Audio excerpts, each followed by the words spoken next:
यह कहानी चीन में रहने वाले 3 साधुओं की है। वे तीनों अच्छे मित्र थे और हमेशा साथ ही रहते थे।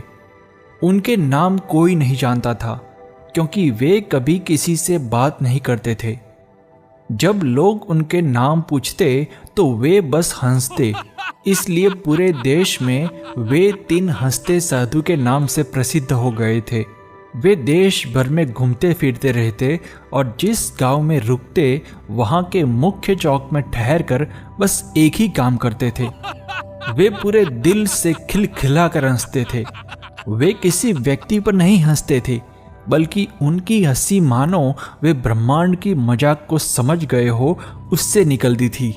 उन्होंने एक भी शब्द कहे बिना अपनी हंसी से इतना आनंद पूरे चीन में फैलाया जितना पहले कभी किसी ने नहीं फैलाया था।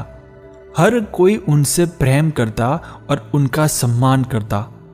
उन्होंने ऐसा उपदेश दिया जैसा इतिहास में कभी किसी ने नहीं दिया था कि जीवन सिर्फ हंसी होना चाहिए और कुछ नहीं।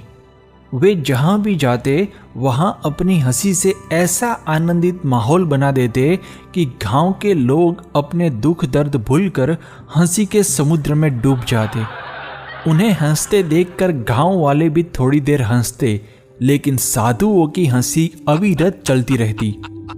गांव वालों के मन में भारी आश्चर्य होता कि ये 3 साधु क्यों लगातार हंसते रहते हैं। वे हंसना बंद क्यों नहीं करते। कई लोगों ने उनसे पूछने की कोशिश की, लेकिन कोई जवाब नहीं मिला। फिर तो पूरे गांव में हंसते 3 साधु की चर्चा फैल गई। पूरा गांव उन्हें देखने के लिए उमड़ पड़ता। जो कोई भी उन्हें देखता वह पहले ही नजर में खिलखिला उठता। आखिर में पूरा गांव हंस रहा था और फिर तीनों साधु अपने नियम के अनुसार अगले गांव की ओर निकल पड़े। धीरे धीरे वे पूरे चीन में 3 हंसते साधु के नाम से प्रसिद्ध हो गए। जब भी वे किसी गांव का दौरा करते तो तुरंत ही मुख्य चौक में गांव वाले इकट्ठा हो जाते। तीनों साधु अपनी सच्ची हंसी से जो आनंदित माहौल बनाते थे उसमें गांव वाले भी खिलखिला कर हंसते और हल्के फुल्के हो जाते। समय के साथ वे वृद्ध हो गए। एक दिन जब तीनों साधु हंस रहे थे तब एक साधु का निधन हो गया। यह देखकर वहां जमा गांव वालों को गहरा आघात लगा। हर कोई यह मान बैठा था कि अब उनकी हंसी रुक जाएगी। अब वे अपने साथी साधु के निधन पर विलाप करेंगे। लेकिन 2 साधु मृत साधु के शरीर के पास खड़े होकर इतनी जोर से हंस रहे थे कि गांव वाले दंग रह गए। एक व्यक्ति गुस्से में आगे आकर पूछ बैठा, तुम हंस क्यों रहे हो? तुम्हारा साधु मित्र मर गया है। उसके निधन के शौक में कम से कम थोड़ी देर तो मौन रहो। क्या तुम्हें उसके मरने का दुख नहीं हो रहा?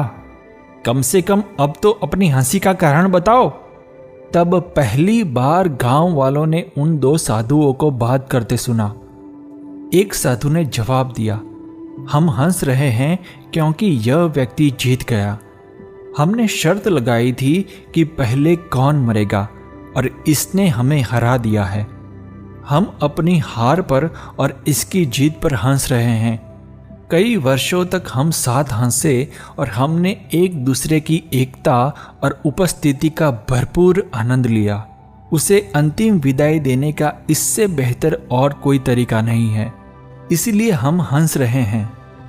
साधु के निधन से पूरा गांव दुखी था, लेकिन जब साधु के मृत शरीर को अंतिम संस्कार के लिए चिता पर रखा गया तो गांव वालों ने उन्हें रोका।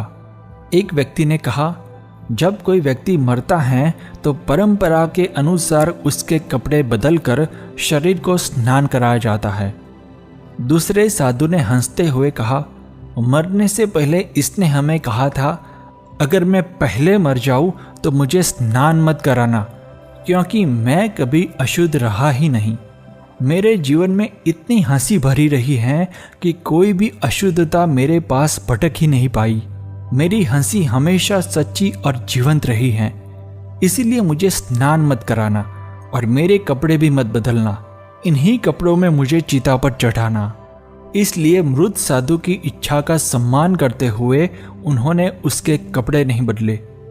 जब उसके मृत शरीर को आग लगाई गई तो अचानक उन्हें पता चला कि उसने अपने कपड़ों में कई चीजें छुपा रखी थी और वे चीजें थी चीनी पटाखे। आग लगते ही पटाखों से ऐसा माहौल बन गया जैसे कोई त्योहार हो। पूरे गांव में रोशनी और चमक फैल गई। यह देखकर सभी गांव वाले तालियां बजाते हुए जोर जोर से हंसने लगे। अरे वाह, ये शरारती मरने के बाद भी हमें फिर से हरा गया। क्या जबरदस्त है तेरी आखिरी हंसी, कहते हुए दोनों साधु पेट पकड़कर और जोर से हंसने लगे। मित्रों, 3 हंसते साधु एक संदेश देने आए थे कि जीवन को पूरी खुशी से जीना चाहिए।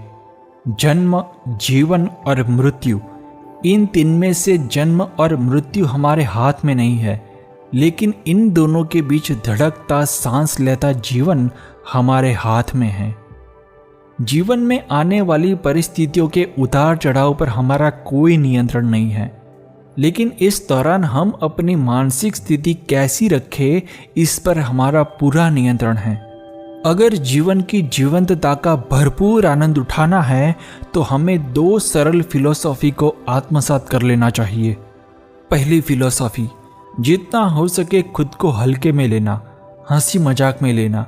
मैं कुछ खास हूं, इस भ्रम में गलती से भी मत रहना। दूसरी फिलॉसफी, पूरे ब्रह्मांड में केवल परिवर्तन ही अटल है। Change is the only thing that is constant. इन 2 सरल फिलॉसफी को यदि हम जीवन में आत्मसात कर लेंगे तो जीवन की चुनौतियों के बीच भी जीवंतता की लौ अडिग बनी रहेगी।